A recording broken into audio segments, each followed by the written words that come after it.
이번에 저희가 진행할 강의는 저희 제임스트리트에서 진행을 하는 감정을 배제한 데이터 기반 투자 입문 퀀트 강의다 보시면 될 것 같고요.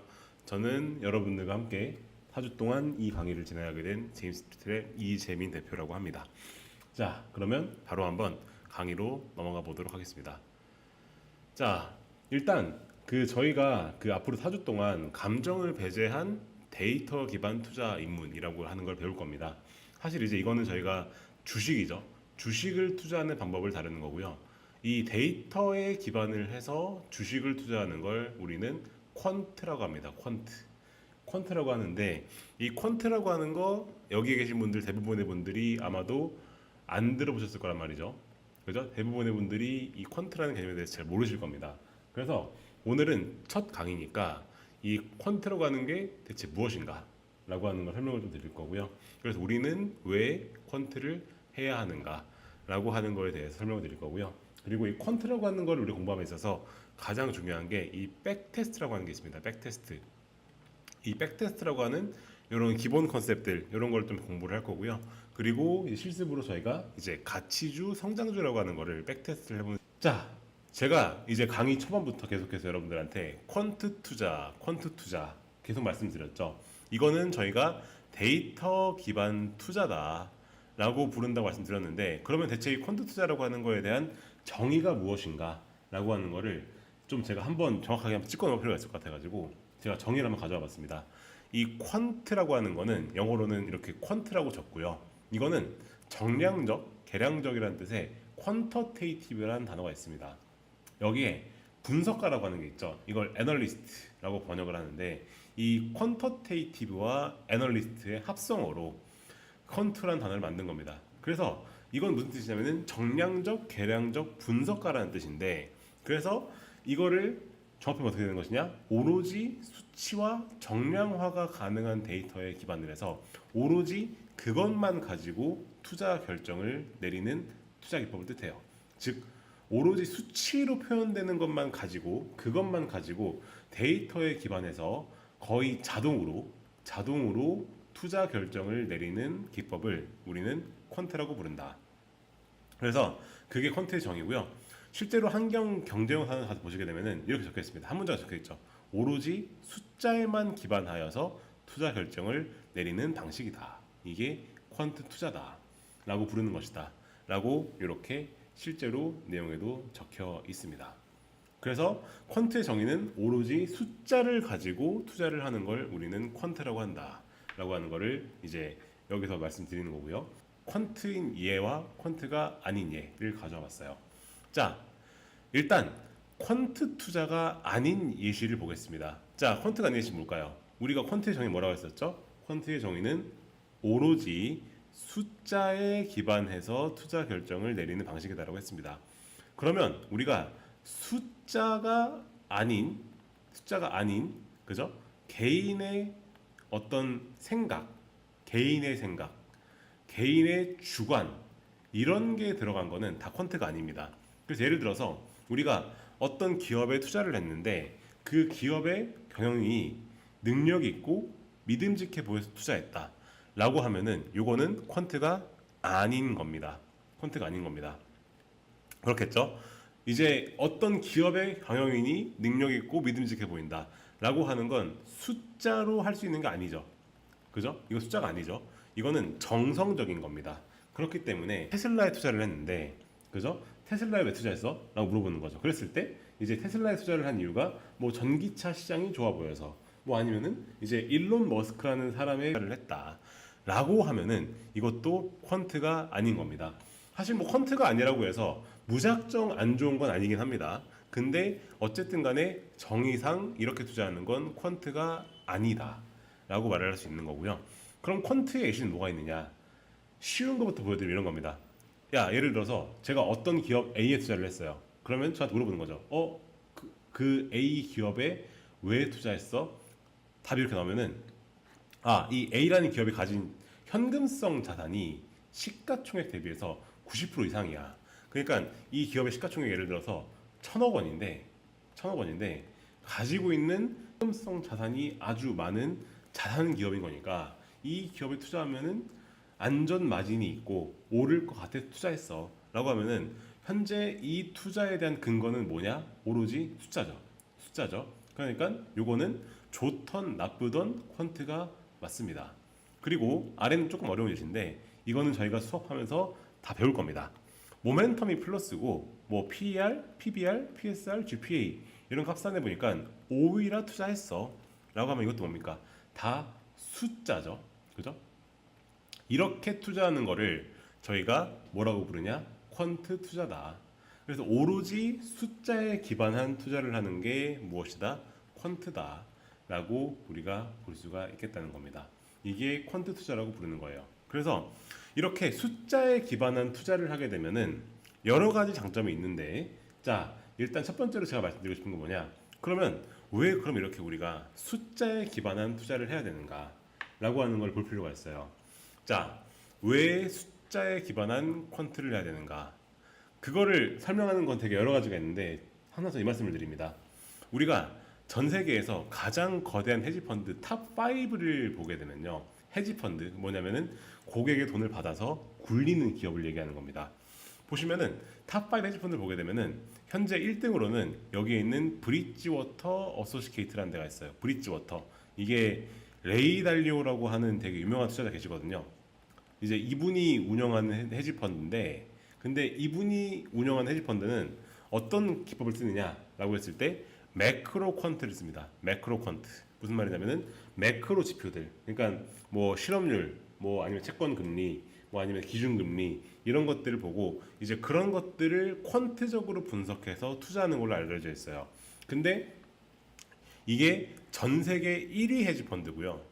이제 얘들이 굴리는 돈이 얼마냐? 얘들이 굴리는 돈이 자그마치 126억 달러입니다. 빌리언 달러죠. 빌리언 달러. 그죠? 126억 달러예요. 그러면 이게 하나로 얼마입니까? 하나로 하면은 요거 대략 하나로 하면은 대략 그죠? 지금 현재 환율이 1,400원이니까 대략 한 180조 원 정도 되겠네요. 180조 원. 그죠? 180조 원을 굴린 헤지펀드가 현재 뭐 하고 있다? 퀀트를 하고 있어요. 그리고 뒤에 보시면 2등은 맨그룹이라는 데가 있는데 여기는 CTA, 머신러닝 퀀트를 한다고 알려져 있고요. 그리고 르네상스 테크놀로지라는 퀀트 펀드도 있는데 여기도 퀀트를 씁니다. 그리고 밀레니엄 매니지먼트라는 데가 그 뒤를 잇는데요. 여기도 퀀트를 씁니다.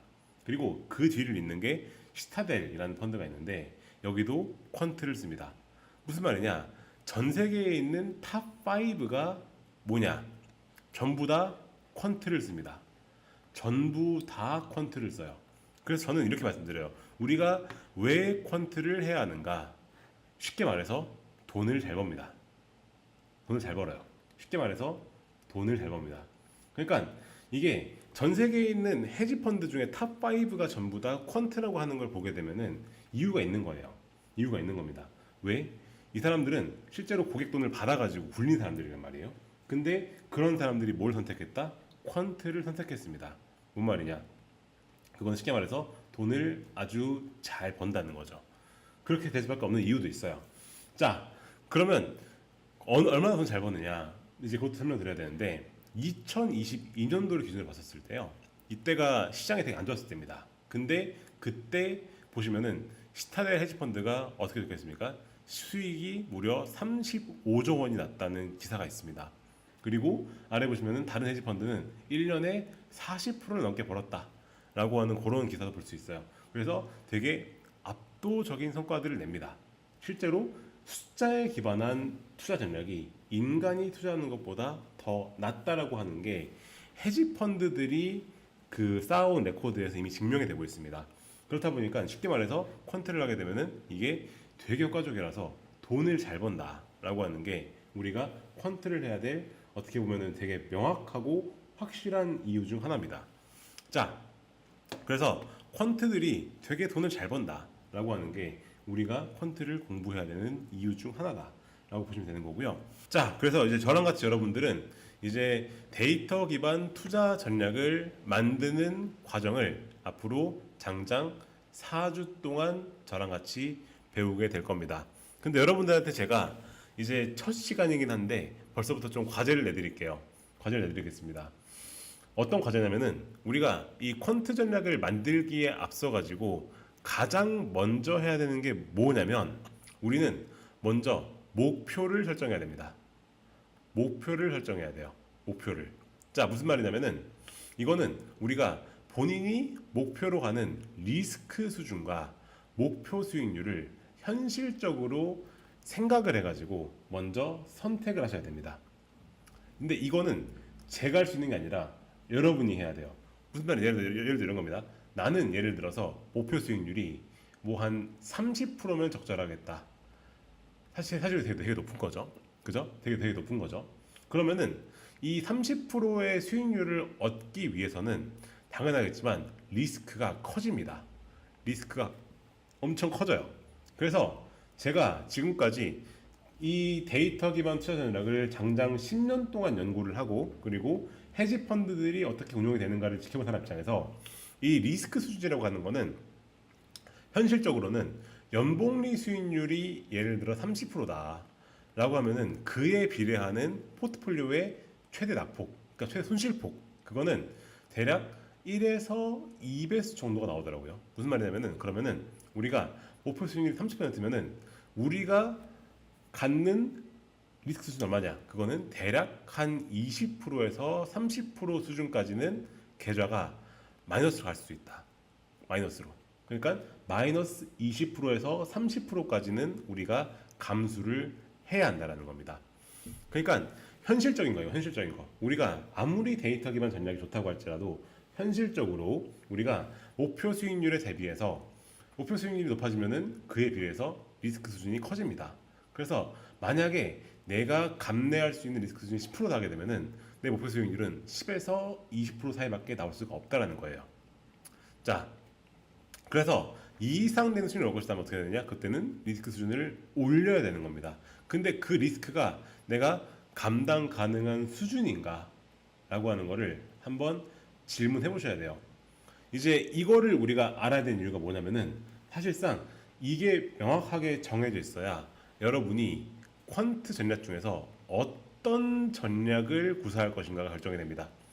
사실 퀀트 전략은 되게 다양한 게 있어요. 숫자에 기반한 전략이면 다 퀀트이기 때문에 되게 다양한 전략이 있습니다.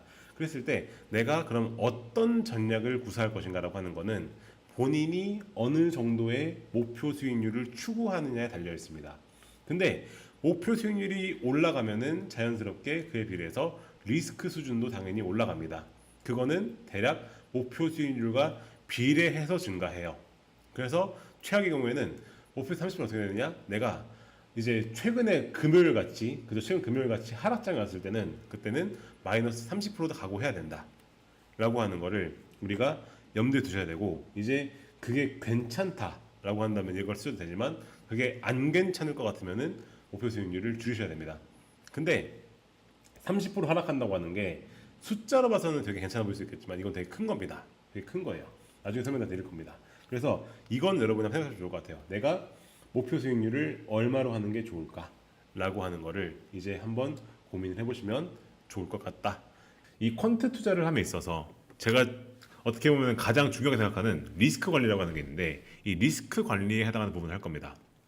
그래서 리스크 관리는 크게 두 가지가 있는데 하나는 저희가 자산 배분과 마켓 타이밍이라고 하는 게 있고요. 그래서 이제 자산 배분 마켓 타이밍이라는 걸 제가 한번 설명드려보도록 할 겁니다. 화면이 지금 잘 보이는 것 같으니까 한번 그러면은 한번 들어가서 한번 진행해 보도록 할게요. 자, 일단 오늘 다룬 내용은 자산 배분과 마켓 타이밍이라는 걸 제가 다룰 겁니다. 일단 이거는 제가 리스크 관리라고 하는 걸 함에 있어서 가장 중요한 부분 중 하나다라고 말씀드릴 수가 있을 것 같은데 일단 자산 배분이 무엇인가부터 좀 제가 다뤄야 될 것 같고요. 그리고 마켓 타이밍이란 무엇인가 다룰 겁니다. 그래서 그 두 가지를 다루고 이제 저희가 다음 시간이 되면은 다음 시간에 제가 저희 퀀터스에 직접 들어가가지고 실제로 이 자산 배분 전략, 마켓 타이밍 전략 그리고 저희가 2주차에 배웠던 팩터 전략을 어떻게 구체적으로 만드는가라고 하는 걸 다룰 거예요. 그래서 오늘까지는 제가 자산 배분과 마켓 타이밍의 좀 이론적인 부분들을 설명을 좀 드릴 거고 다음 시간부터 이제 본격적으로 우리가 지금까지 배웠던 2, 3, 4주차에 배웠던 모든 내용 종합해가지고 우리가 실제 쓸 수 있는 전략을 만드는 거는 제가 다음 시간에 한번 다뤄볼 겁니다. 자, 그러면은 일단 자산 배분을 한번 설명을 드려보도록 할게요. 자, 이 자산 배분은요 개인적으로 제가 이 퀀터스라는 플랫폼을 만들지 않았습니까? 이 데이터 기반 투자 플랫폼이라고 하는 걸 제가 만들었는데 이 퀀터스를 만들면서 제가 개인적으로 가장 중요하다고 생각하는 기능 중 하나입니다. 자산 배분이 그리고 정말 제가 이걸 만들 때 정말 심혈을 기울여 만든 기능 중 하나예요. 정말 자산 배분을 저희가 만드는 이 로직이 사실 어디에서도 보기가 힘든 이제 그런 로직을 제가 만들어 놨어요. 이제 거기에 핵심은 제가 다음에 제가 설명드리겠지만 이 전략 배분이라고 하는 게 사실 핵심 기능인 건데 이제 여기까지 지원이 되는 기능이 사실상 없기 때문에 정말 이 자산 배분만큼은 저희가 퀀터스 내부에서도 정말 심혈을 기울여 만든 기능 중 하나입니다. 그래서 이 부분은 진짜 우리가 꼭 잘 알고 넘어가야 되는 기능이다. 그래서 자산 배분이 그래서 저는 개인적으로 정말 중요하다라고 개인적으로 봐요. 그래서 우리가 데이터 기반 투자라고 했었을 때 가장 중요한 컨셉 하나를 꼽으라고 하면 저는 개인적으로 자산 배분을 꼽습니다. 이 자산 배분이라고 하는 게 그 또 다른 이름이 있어요. 어떤 이름이 있냐면 이런 이름이 있습니다. 보시면 이렇게 돼 있죠. The Holy Grail이라고 돼 있습니다. Holy Grail. 자, Holy Grail 이게 무슨 뜻이냐면요. 이게 영어로 성배입니다. 성배라는 거예요. 성배가 성경에 나오는 그 단어죠. 그죠? 말 그대로 우리가 지향해야 될 이상적인 것이다 라고 하는 거거든요. 근데 이 레이 달료라는 분이 계십니다. 이 레이 달료라는 분이 세계에서 가장 큰 헤지 펀드를 운영하시는 분이에요. 근데 이분이 이 자산 배분을 투자의 성배다라고 부르시고요. 그리고 이 자산 배분이라는 개념을 어떻게 보면은 투자 세계에 알리신 분이 계시거든요. 이분은 해리 마코이치라는 분인데 이분은 뭐라 말씀하시냐면은 자산 배분이 유일한 공짜 점심이다라고 언급하십니다. 이분은 참고로 이 자산 배분의 컨셉을 가지고 노벨상 받았어요. 노벨 경제학상을 받으신 분이에요. 근데 이분이 이 투자에 유일하게 공짜 점심이 무엇이냐라고 했었을 때 그것은 자산 배분이다라고 표현을 할 정도로 우리가 이 자산 배분이라는 개념은 중요하다라고 말씀을 드려야 될 것 같습니다. 상관성이 낮은 이게 무슨 뜻일까? 하나 보겠습니다. 우리가 상관성이 낮다고 표현한 뭐냐면요. 우리가 여기 보시면은 여기 파동 두 개가 있습니다.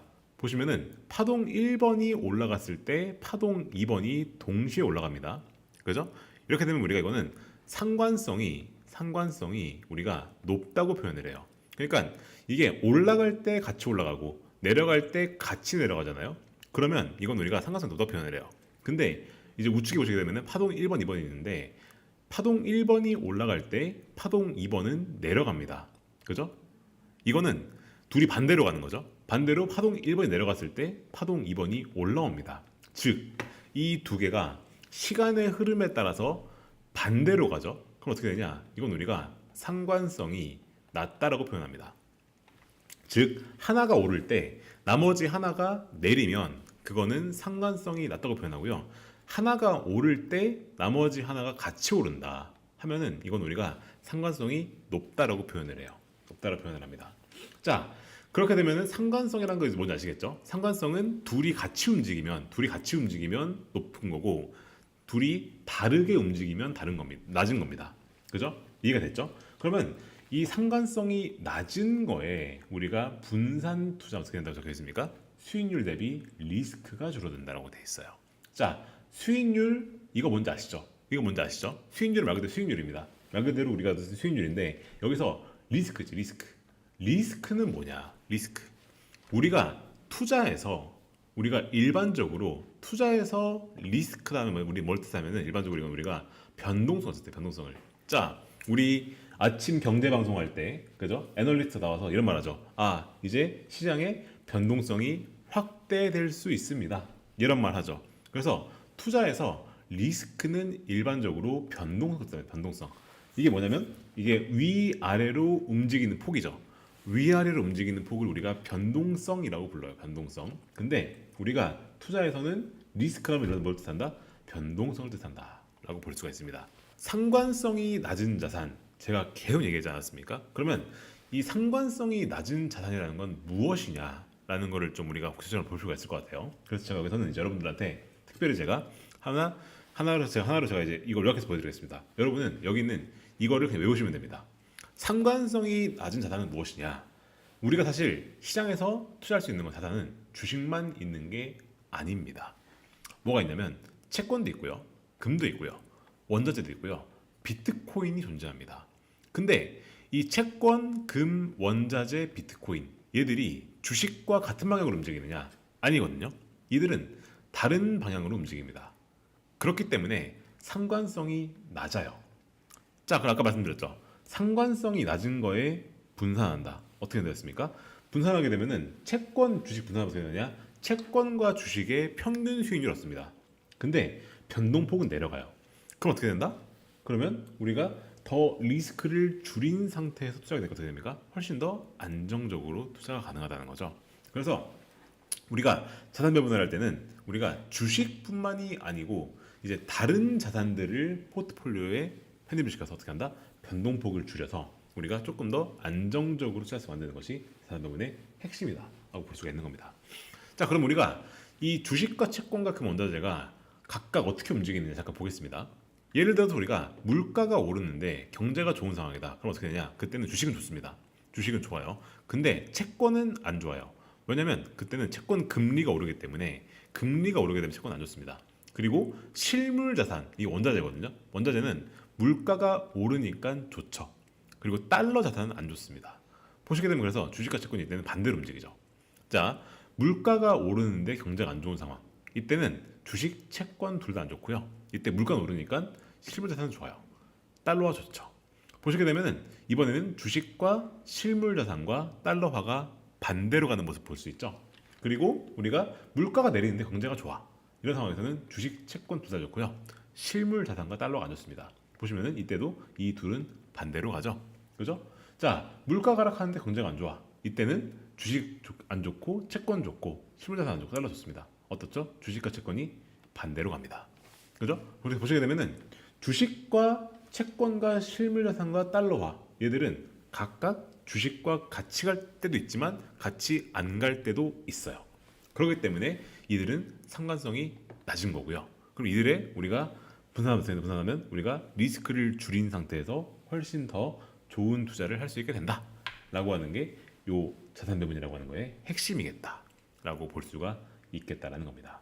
이 자산 배분의 원리를 아시면은 당신도 분산 투자 마스터가 될 수가 있습니다. 자, 이제 우리가 데이터 기반 투자를 들으신 분들은 이제 요 내용 꼭 알고 가시면 좋아요. 자, 이제 우리가 이런 말 하나 하죠. 투자를 할 때 분산 투자를 우리가 해야 된다라는 말을 되게 많이들 합니다. 근데 제가 특히나 주린이 분들이 포트폴리오를 짜는 걸 보게 되면은 나름대로 분산을 했다고 했는데 이 분산을 한 게 사실 안 좋은 분산인 경우가 많아요.